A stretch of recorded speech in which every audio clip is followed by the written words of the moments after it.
आई think medical terms हाँ. है तो सबको इतना Yes. समझ नहीं आएगा. आप थोड़ा सा लेमन लैंग्वेज में तो इसको एक्सप्लेन. बेसिकली ईसोफेजियल कैंसर दो टाइप के होते हैं, squamous cell carcinoma, adenocarcinoma. Squamous cell carcinoma India, esophageal cancer is one of the most common cancers in India, and around 70 to 80,000 new esophageal cancer cases are diagnosed every year in India. Oh, that's a large number. Yeah, that's a large number. Is it related to dietary things कि हमारी diet में या lifestyle में हमारे क्या changes हैं, उसकी वजह से भी वो भी Yes, कंट्रीब्यूट करता है? there are lot of factors. I mean, diet से of course है, इसका risk factor है, तो हम उसको अभी डिस्कस करेंगे. Esophageal cancer is the sixth most common cancer in India, and if we talk about men, it is little bit more common in men.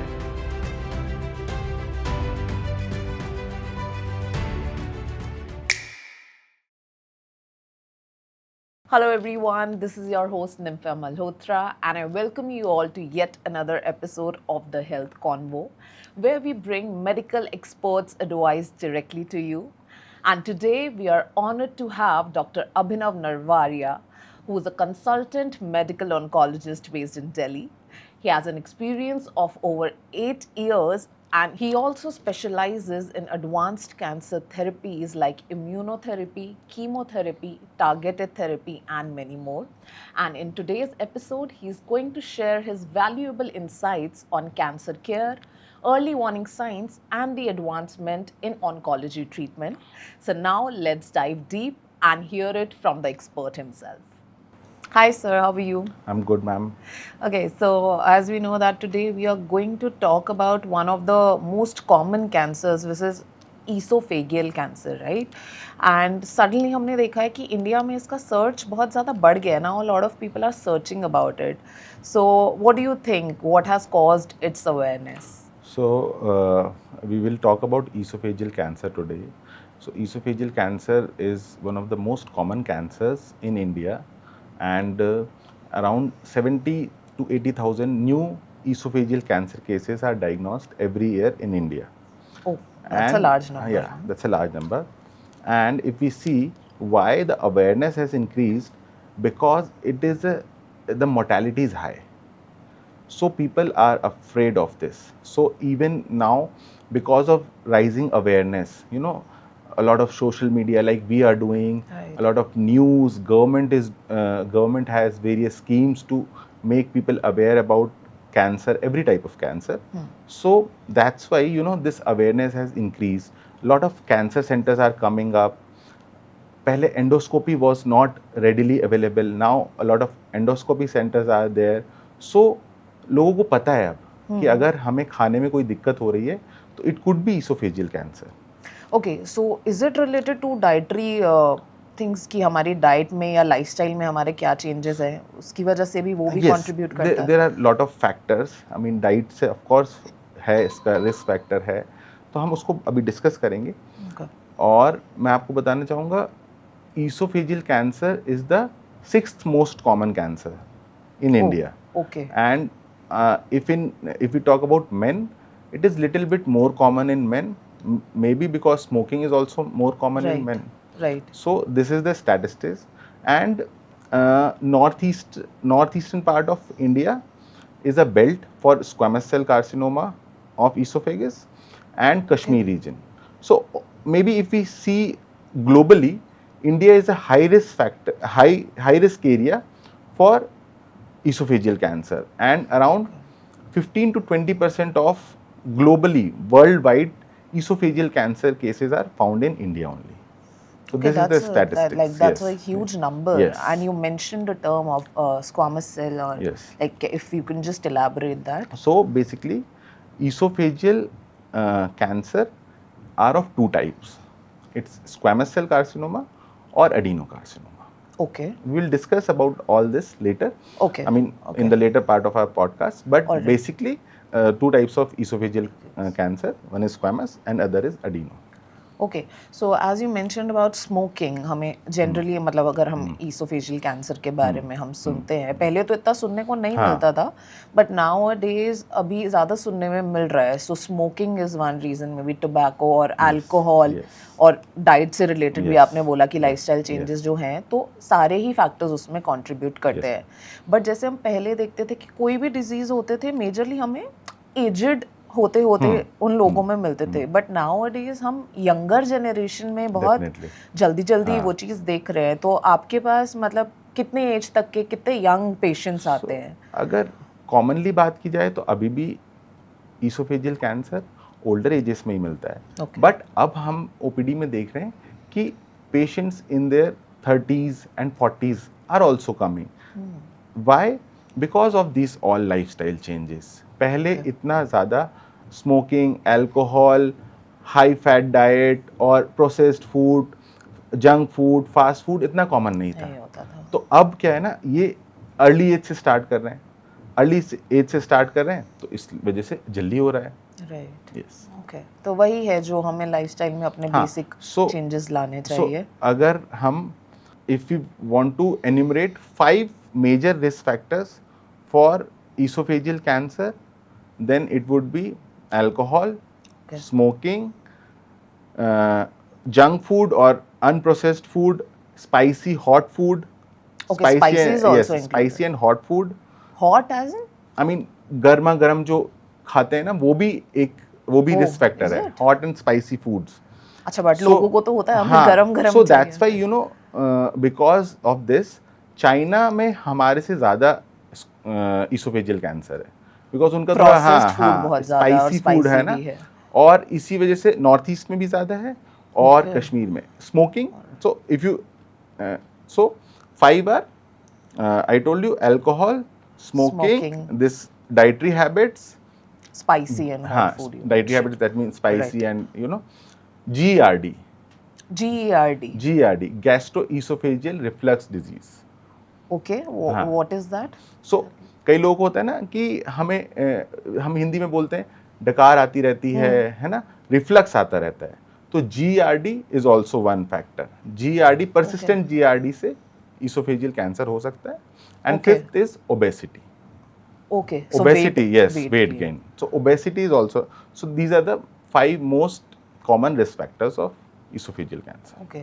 So as you mentioned GERD, is there a difference between acidity and GERD? So acidity and GERD. So I mean, GERD is a more medical term of acidity.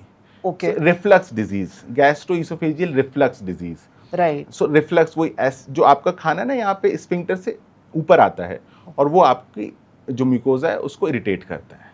Okay, सो किस तरीके से मतलब हम detect कर सकते हैं कितना often ये हो रहा है, और कैसे पता चलेगा कि ये मतलब क्या क्या सिम्टम हो सकते हैं जो हमें इग्नोर नहीं करने चाहिए?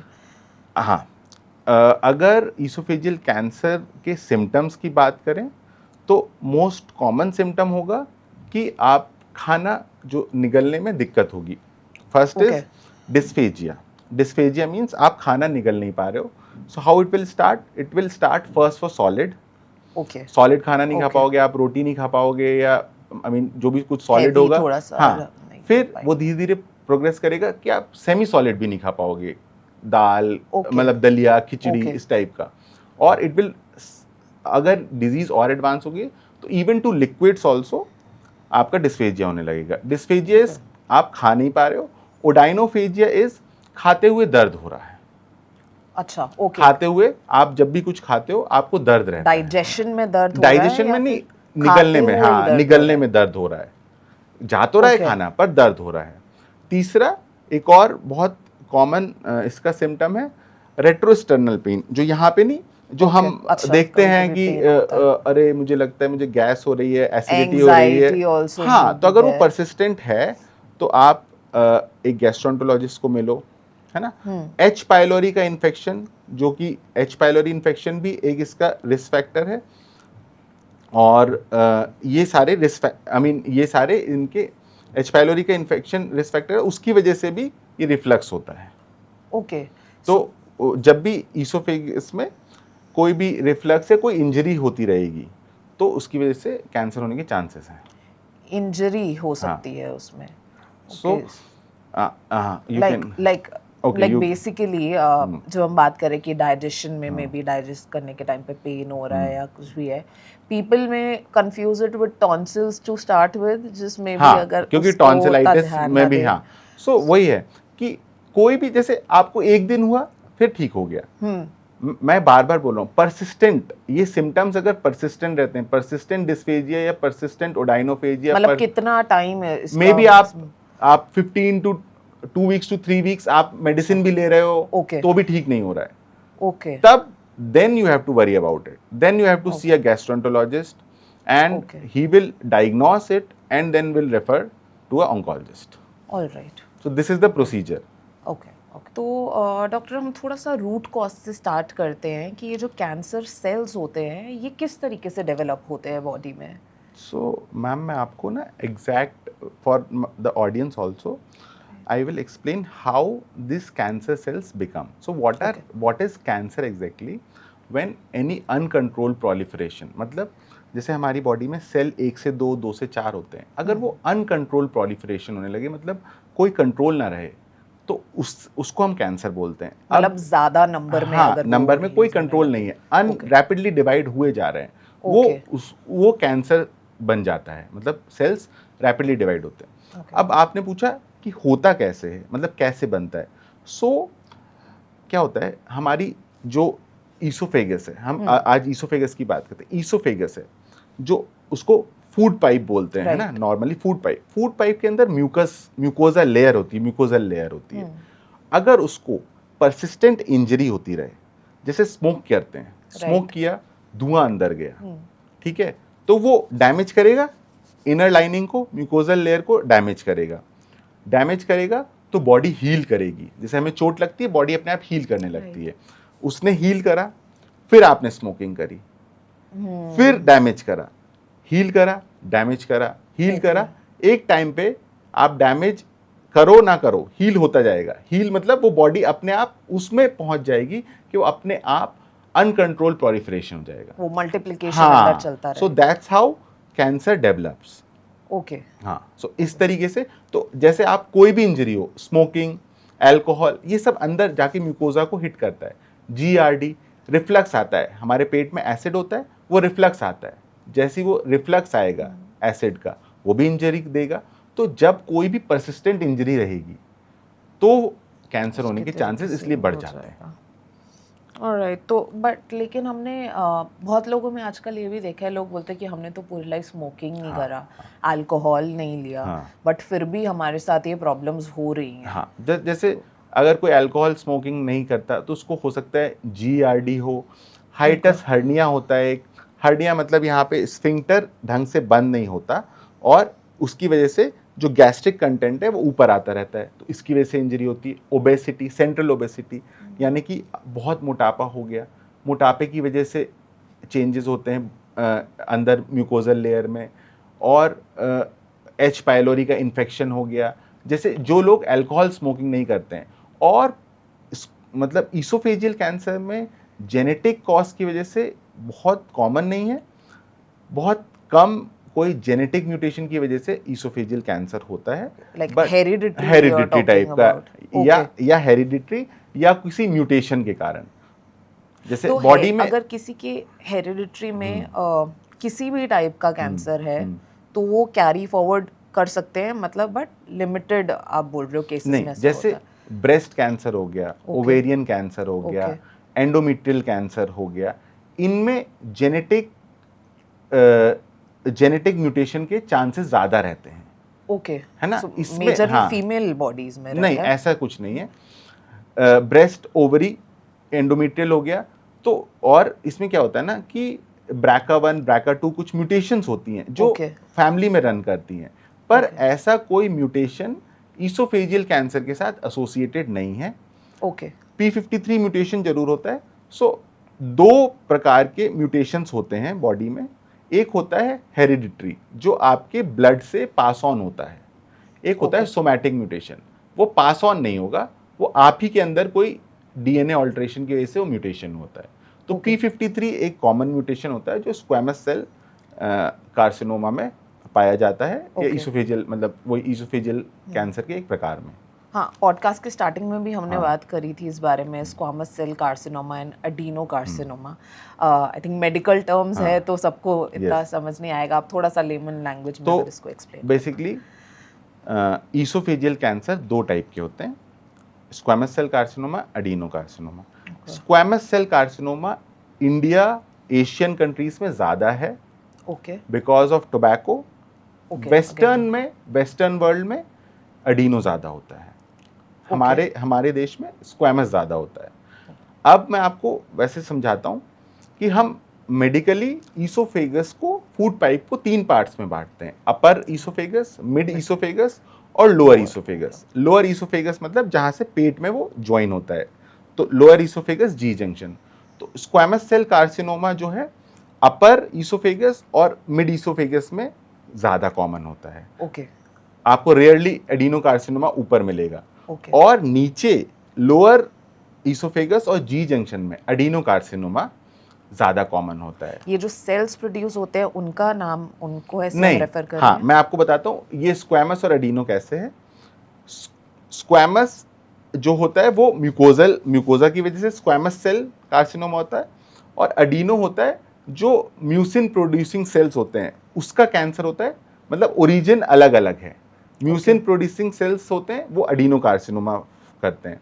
ओके बैरेट्स ईसोफेगस एक कंडीशन होती है जिसकी वजह से एडिनो कार्सिनोमा ज़्यादा होता है। आप अब इसमें मैं बहुत ज़्यादा मेडिकल पर आप लोग सुन सकते हैं इस बात को।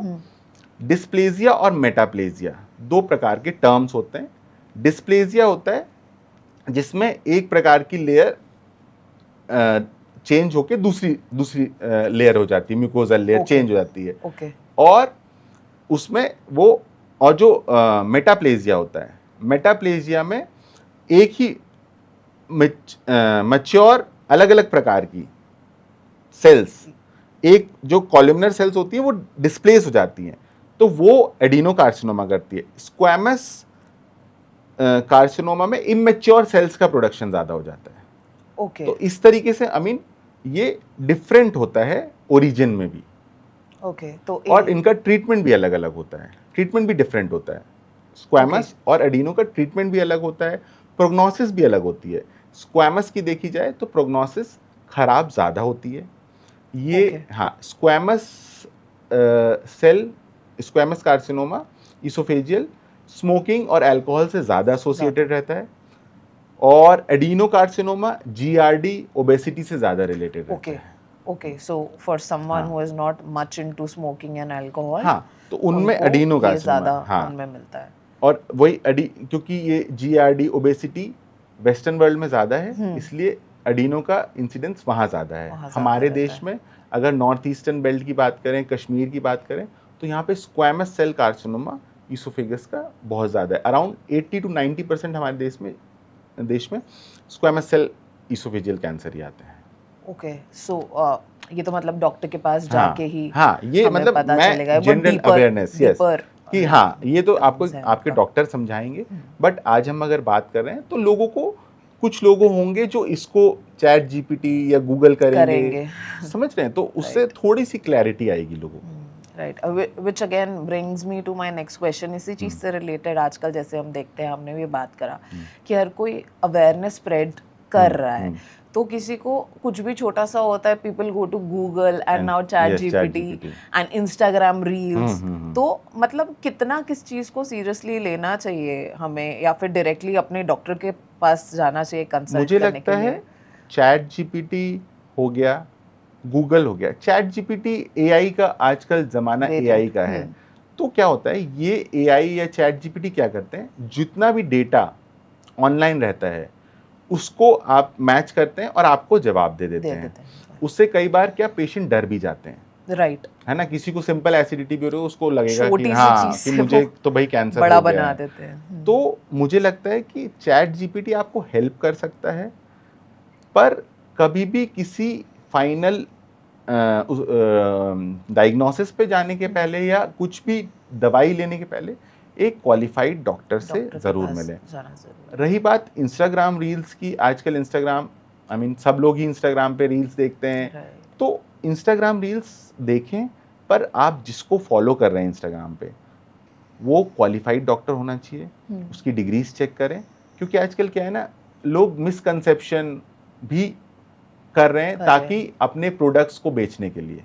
समझ रहे हो आप मेरी बात को? लॉट ऑफ पीपल हाँ। आर मतलब वही मार्केट में आने के लिए और हाँ, तो मिसकंसेप्शन जब आप इंडिया में जब तक आप डर नहीं पैदा करोगे राइट तब तक आपका सामान बिकेगा कैसे? तो इसलिए किसी को भी बिलीव करने से पहले you go and search about the person, भाई क्या क्वालिफिकेशन है, is he qualified enough to talk about this? right that's very important because I think health is one of the most important things in our life और उस चीज़ को हमें lightly ना लेना चाहिए। और जितने भी लोग हैं और इंस्टाग्राम पे भी या कहीं पे भी हमें अलग अलग लोगों के अलग अलग व्यूज़ ही मिलेंगे। Exactly. तो हमें आई थिंक जो हमारे पर्सनल क्वालिफाइड डॉक्टर हैं उनके पास पहले जाके कंसल्ट करना और सैडली बट इंडिया में लोग हेल्थ में सबसे कम इन्वेस्ट करते हैं। आप देखो, आई थिंक कोविड के बाद से थोड़ा सा ज़्यादा कोविड के बाद से हो गया है, बट स्टिल आप देखो people will spend very easily on evening dinner. more on they will luxury spend they will spend more on their clothing, right, and they will spend more on their cars, more on dinner, but अपनी body को भूल जाते हैं। right will you put anything inside your car? आप अपनी car में petrol डलाने के पहले चेक करते हो, ऑयल चेक करते हो, तो आप अपनी बॉडी में चेक नहीं कर रहे कि आप क्या क्या डाल रहे हो। right so this is something very important. I think education also plays a very important role. Yes, definitely. I remember जब मतलब हम स्कूल में थे तो ये टर्म्स तो हमने सुने भी नहीं। हाँ, तो अब जैसे बेसिक टर्म्स भी वही मैं कह रहा हूँ ना, अवेयरनेस आ रही है, कैंसर सेंटर्स बढ़ रहे हैं, कैंसर के क्वालिफाइड डॉक्टर्स इंडिया में बढ़ रहे हैं, और हम अगर वेस्टर्न वर्ल्ड से कंपेयर करें तो we are at par in the treatment modalities, in the diagnosis, everything.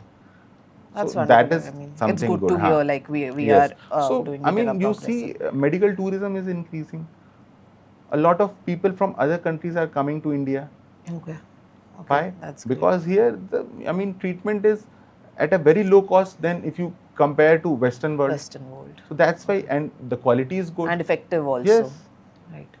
That's wonderful. I just hope we progress in such a way कि हम ज़्यादा से ज़्यादा लोगों को हेल्थ के बारे में अवेयर कर पाएँ, और जितने भी हम कुछ ऐसे मेजर्स ले सकते हैं डॉक्टर इसको प्रिवेंट करने के लिए, मतलब डेली लाइफस्टाइल में कुछ चेंजेस। हेल्दी लाइफस्टाइल, हेल्दी से क्या मतलब? हेल्दी से मतलब ये हो गया कि अल्कोहल नहीं, ये नहीं, लिमिट नहीं, स्मोकिंग नो, हेल्दी फूड खाओ, जंक फूड मत खाओ, है ना, बहुत गर्म खाना नहीं खाना है, हॉट बेवरेजेस। हाँ, ये गर्म वाला, so I am also shocked to नहीं, this is a known risk factor. बहुत कई लोग हॉट बेवरेजेस दिन भर कॉफी पी रहे हैं गरम, वो एक रिस्क फैक्टर है ना। सो ये सारी रेगुलर एक्सरसाइज करो, ओबीस नहीं होना है ना, अपना कुछ एक गोल सेट करो कि मुझे इतने स्टेप्स चलना है, मुझे 15 मिनट योगा करना है ना। हाँ, तो डेली लाइफस्टाइल लोग बात करते हैं कि हमारा तो बहुत हेक्टिक है, वो वही करते कि 15 मिनट ही अपने लिए निकाल लो। आप लेट डिनर मत करो, है ना। कितना मैक्सिमम टाइम हो सकता है? मतलब ऐसे that will be very difficult to follow, but कहते हैं कि at least 4 hours before bed you should have your dinner. 4 hours before your bed. So see, you connect the dots. आप लेट खाना खा के आपने डिनर लिया और आप बेड पे चले गए, ठीक है, आपको रिफ्लक्स होगा, GERD, रिफ्लक्स आएगा, ठीक है, फिर वो रिस्क फैक्टर है। सो आप छोटी छोटी चीजें ना अपनी चेंज करके, सिंपल लाइफस्टाइल चेंजेस, जैसे खाना खाने के बाद वॉक कर लिया, है ना, आपने डिनर, अगर आप 11 बजे सोते हैं, 7-7:30 बजे तक डिनर अपना फिनिश कर लिया, उसके बाद सो उससे क्या रिफ्लक्स नहीं होगा, एसिडिटी नहीं होगी। क्योंकि एक तो फैमिलीज के साथ रहते हैं, पूरी फैमिली का रूटीन उस तरीके का होता है कि सबको साथ में बैठ के डिनर करना है, कोई लेट आ रहा है, कोई जल्दी आ रहा है, नॉर्थ में ये कल्चर ज्यादा है, ये ज्यादा कल्चर है। और फिर उसके बाद घर में भी जैसे हम बात करते हैं स्पाइसी फूड या हॉट फूड या इन जनरल भी, जैसे आजकल हम देखते हैं कि बहुत सारे लोग जा रहे हैं नो ऑयल फूड की तरफ, कि बिना तेल के भी आप खाना बना सकते हो या फिर मिनिमम तेल के साथ उसको यूज कर सकते हो। अब घर में भी हम जितना खाना खा रहे हैं और उसमें भर भर के मसाले डाल रहे हैं, so is that healthy according to you और not? I mean see India is known for its spices, है ना, इंडिया इज हाँ। Known for its spices. So मैं ये नहीं कहता कि आप पूरे अपनी जीवन जीने ही बिल्कुल छोड़ हाँ, दो, बिल्कुल बट नहीं change कर कीप सकते. Everything under control. A Live lot of, balanced. हाँ, lot of oil, lot of is harmful for Is your body. harmful. Not only just cancer, आजकल हार्ट अटैक Lot कितने of हैं ना, heart heart attacks attack. बहुत early तो age में. हाँ, सो ये सारी चीजें ना, ये सारी इंटरकनेक्टेड ही हैं. Right right. Okay, so doctor जैसे आपने ओबिसिटी का मेंशन हाँ. किया, बट एक क्वेश्चन और आ रहा था हमें लोगों से सुनने में कि कुछ लोग होते हैं जो एकदम से वेट लूज करना शुरू कर देते हैं और एकदम से अंडर वेट हो जाते हैं. So is that also a contributor to that? वो भी एक सिम्टम है? अगर आपका अनएक्सप्लेन्ड वेट लॉस हो रहा है, आप कुछ नहीं कर रहे हो, एकदम से आपकी लाइफस्टाइल सेम है और अनएक्सप्लेन्ड वेट लॉस हो रहा है, एकदम से आपने अपनी बॉडी का 10% वेट लूज कर दिया suddenly may be in 1 or 2 months आपने, तो you should get yourself tested. जो ईसोफेजियल कैंसर की वजह से वेट लॉस होता है वो तो इसलिए होता है क्योंकि आप खा पी नहीं पाते हो, आपकी डाइट कम हो जाती है. डाइजेशन ही नहीं हाँ, हो रहा है, डाइट तो कम हो उस जाती है, वजह से हो आपको जाता है. खाना अटकने लगता है, तो आप अपने आप सॉलिड से सेमी सॉलिड या लिक्विड पे आ जाते हो. तो वो कैंसर एसोसिएटेड कैकेक्सिया अलग है. But Okay. अगर किसी का भी लिम्फोमा एक बीमारी होती है, लिम्फोमा भी एक टाइप का Okay. कैंसर होता है, उसमें बड़ा कॉमन है अनएक्सप्लेन्ड वेट लॉस. ओके, कुछ नहीं किया, एकदम से वजन कम होने लगा, आप नॉर्मल खाना भी उतना ही खा रहे हो. मतलब ये हाँ. किस चीज से रिलेटेड है? लिम्फोमा? लिम्फोमा भी एक टाइप का कैंसर होता है, ब्लड कैंसर कह सकते हैं उसको. Blood में हाँ, develop लिम्फोमा, होता है. हाँ, लिम्फ नोड्स का होता है. ओके, जैसे आपने lymphatic सुना से. होगा हॉजकिन और नॉन हॉजकिन लिम्फोमा होते हैं. ओके. तो ये है. और जीआई मतलब right from the esophagus okay. To the anal canal, okay. पूरा जो हमारा Direct जीआई पूरा. ट्रैक्ट है, Right. उसमें कोई भी कैंसर होगा, अगर उसमें कोई भी कैंसर डेवलप हो रहा है तो weight loss is a common feature. अच्छा, weight weight loss loss is होता कॉमन. है, yes, अगर आप एक yes. दो महीने में नोटिस Yes, करते हो, so you yes, should yes. Generally also consult a yes, doctor you कि कुछ शुड भी विजिट अ आपकी डॉक्टर कि बॉडी भाई में मुझे वेट लॉस हो रहा हो सकता है, है. तो he will do some test, है ना, कि भाई कोई ब्लड लॉस हो रहा है, एक सीटी करा लेंगे, जरूरत पड़ी तो एंडोस्कोपी या कोलोनोस्कोपी कर लेंगे. So you should get evaluated. Alright. Okay, so what are some treatment options available in India for this particular cancer? So oesophageal cancer का ट्रीटमेंट मोडालिटीज अलग अलग हैं, Okay. है ना. स्क्वामस सेल कैंसर की बात करते हैं, तो अगर अपर और मिड थोरैसिक में है तो है ना, squamous. स्क्वामस है, तो आप यहाँ पे सर्जरी करना बड़ा मुश्किल होता है. Okay. क्योंकि आप थोरैक्स खोल के पूरा रिब्स खोल के Okay, नहीं जा okay. पाते. हम्म, तो यहाँ bones पे, के हाँ, अंदर. तो यहाँ सर्जरी करना बड़ा मुश्किल होता है. बहुत अर्ली ट्यूमर जो सिर्फ म्यूकोजा में ही है, उसका आप एंडोस्कोपिक रिसेक्शन कर सकते हो, मतलब एंडोस्कोप डाल के उसको निकाल लो. अच्छा. बहुत अर्ली ट्यूमर, मतलब जो छोटा सा है पर आपने पकड़ मतलब लिया. ये हाँ, मेडिसिन से डिसॉल्व हो सकता है या मैं फिर? बता रहा हूँ. तो उसका एंडोस्कोपिक रिसेक्शन कर सकते हैं. अगर अपर और मिड थोरैसिक ईसोफेगस में आपका ट्यूमर है, तो उसका स्टैंडर्ड ऑफ ट्रीटमेंट होता है radiation along with chemotherapy. Okay. Radiation मिलती है ट्यूमर को और उसके साथ साथ कीमोथेरेपी चलती है वीकली. So okay. ये होता है सीटीआरटी, स्क्वामस सेल या अपर और मिड थोरैसिक, अपर और मिड ईसोफेगस का ट्रीटमेंट. लोअर ईसोफेगस में क्या ट्रीटमेंट देते हैं आप, उसमें सर्जरी पॉसिबल होती है. ओके. तो उसमें न्यू एडजुवेंट कीमोथेरेपी, यानी आप पहले कीमोथेरेपी देके सिस्टेमिकली डिजीज को कंट्रोल करते हो, श्रिंक करते हो ट्यूमर, और उसके बाद सर्जरी करते हो. ओके. उसके बाद सर्जरी करते हो और उसके बाद फिर 4 साइकिल कीमो देते हो. ये स्टैंडर्ड ऑफ केयर है treatment for adenocarcinoma of the lower oesophagus या जी जंक्शन का. जी जंक्शन यानी गैस्ट्रो ईसोफेजियल जंक्शन. ये तो बात हो गई लोकलाइज्ड डिजीज की. अगर स्टेज 4 डिजीज है, स्टेज 4 ईसोफेजियल कैंसर, स्टेज 4, मैं अपने ऑडियंस को बताना चाहूँगा, any cancer is called stage 4 when it has spread to other organs. Suppose it is in the esophagus and you can see some cancer spreaded to liver, lungs, then it is stage 4. अगर कोई भी cancer अपनी origin वाले organ से निकल के बाहर फैल गया है, then it is called stage 4. तो स्टेज 4 कैंसर के लिए हमारे पास इम्यूनोथेरेपी का ऑप्शन है. Immunotherapy plus chemotherapy. Also we have some targeted therapies. So immunotherapy आने से बहुत सारी चीज़ें चेंज हुई हैं। कुछ बायोमार्कर्स होते हैं जो हम बायोप्सी पे चेक करते हैं, अगर वो पॉजिटिव आते हैं तो immunotherapy can really change the course of the disease. Immunotherapy works Okay. Good if some biomarkers are positive in stage 4 cancer. So जैसे आपने स्टेज 4 कैंसर की बात करी, I have also heard about cases कि कुछ लोग जब डॉक्टर के पास जाते हैं तो उनको सीधा स्टेज 4 डिटेक्ट होता है, तो उससे पहले उनको अपनी बॉडी में कुछ ऐसे सिम्टम्स फील नहीं होते हैं, या फिर पीपल आर जस्ट डिनाइंग कि नहीं अगर है? हम बात करें ईसोफेजियल कैंसर की, तो ईसोफेजियल कैंसर में ऐसा कम होता है, ओके, क्योंकि आपको खाने में दिक्कत होती है तो आप इवेल्युएट तो करा पता लेते चल हो, जाता है ना। स्टेज 4 पर अगर आप उसको महीने 2 महीने इग्नोर करते रहे तो हो सकता है जब आप इवेल्युएट कराने जाओ तब तक वो कहीं और स्प्रेड हो गया हो, तो ऐसा Okay. हो सकता है स्टेज 4। जो लेट डायग्नोसिस होता है वो जनरली और लोअर, मतलब गैस्ट्रिक कैंसर या कोलन कैंसर या रेक्टल कैंसर, क्योंकि आपको लगता है कॉन्स्टिपेशन हो रहा है, मेरा पेट खराब रहता है, आप उसको इग्नोर करते रहते हो, आपने कुछ लैक्सेटिव ले लिए, सब गोल ये सब ले लिया, Right. आप उसको इग्नोर करते रहते हो, और फिर जब बहुत ज़्यादा होता है तब आप जाके इवेल्युएट कराते हो।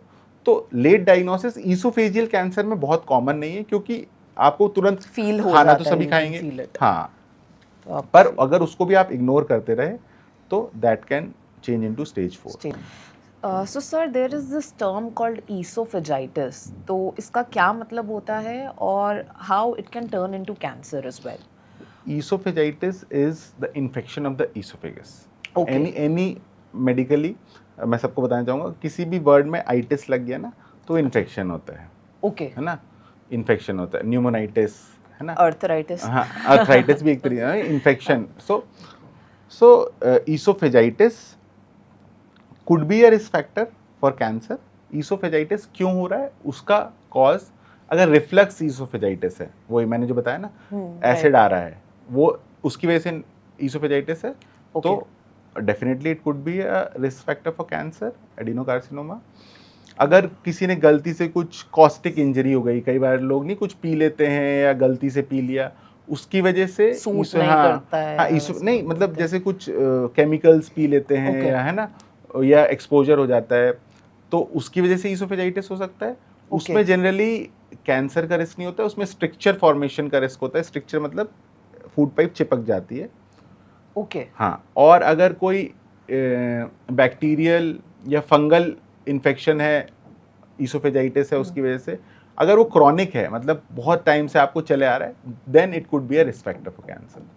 ओके। सो तो कुछ मेडिसिनल रिएक्शन भी हो सकता है, उसकी वजह से भी होता है, जैसे हम लोग बहुत सारी मेडिसिन सेम टाइम पे अलग अलग चीज़ों के लिए ले लेते हैं बॉडी में, तो उसका कुछ मेडिकल ईसोफेजाइटिस नहीं, रिएक्शन? उससे वो एसिडिटी होती है, एसिडिटी होती है। अब आप एग्जैक्टली एसिडिटी अगर क्रॉनिक नहीं है तो आप उसको एक रिस्क फैक्टर नहीं बोल सकते, हाँ, जीआरडी तक पहुंचने तक हाँ, उसको जीआरडी नहीं कर मतलब सकते। जीआरडी रिस्क, वो रिफ्लक्स डिजीज है, राइट, मतलब आपको होती रहती Acidity is है एसिडिटी, temporary हाँ, and- रिफ्लक्स डिजीज है, मतलब उसमें गैस्ट्रो ईसोफेजियल आ ही Continuous रहा है, हाँ, हो रहा है कंटिन्यूस हमें। हो रहा है। Okay, okay. और finally I would like to ask कि जिस तरीके से हमने इतनी ज़्यादा बात करी है ईसोफेजियल कैंसर के बारे में, so can it be completely cured? Ma'am, अगर हम देखेंगे stage 1 to 3, whether it's squamous or adeno, it can be completely cured.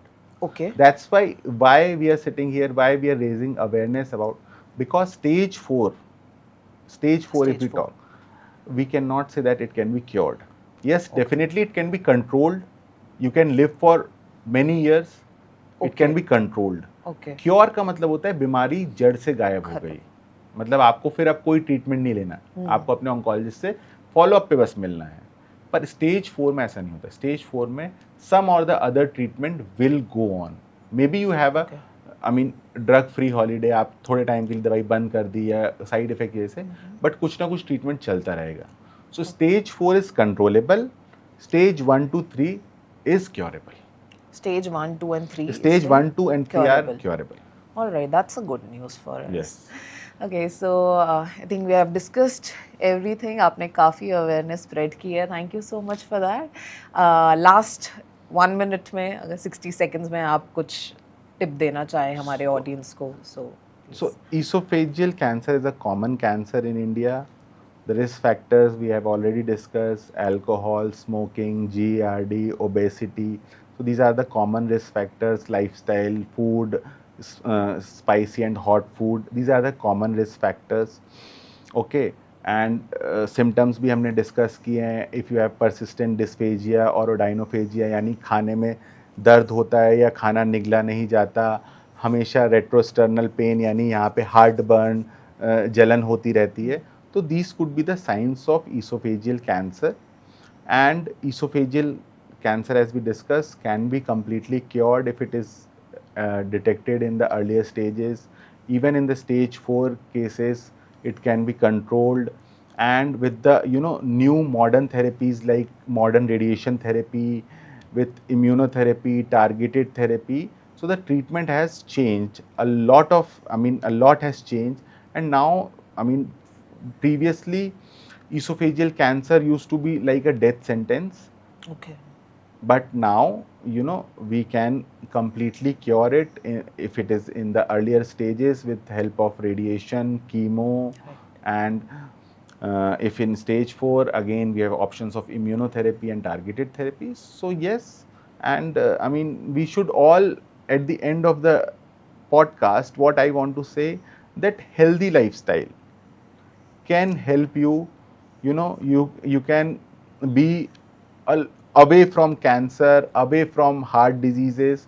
So that's why I emphasize that healthy lifestyle, jogging, walking, no obesity, good food, fresh food, and no alcohol, no smoking. So all this, you can stand up for yourself, and that's how we can control this disease like cancer. So that's it. All right. So, thank you so much for your valuable time and sharing your insightful thoughts. And with this, we are done with this episode. Thank you so much. और आप सभी लोगों के लिए, अगर आपको लगता है कि हमारी इस कॉन्वर्सेशन से आपको कुछ भी अवेयरनेस मिली है, so please share it with your friends and family. शायद आपके एक शेयर से किसी की जान बच सकती है. And we will see you in the next episode. Thank you so much.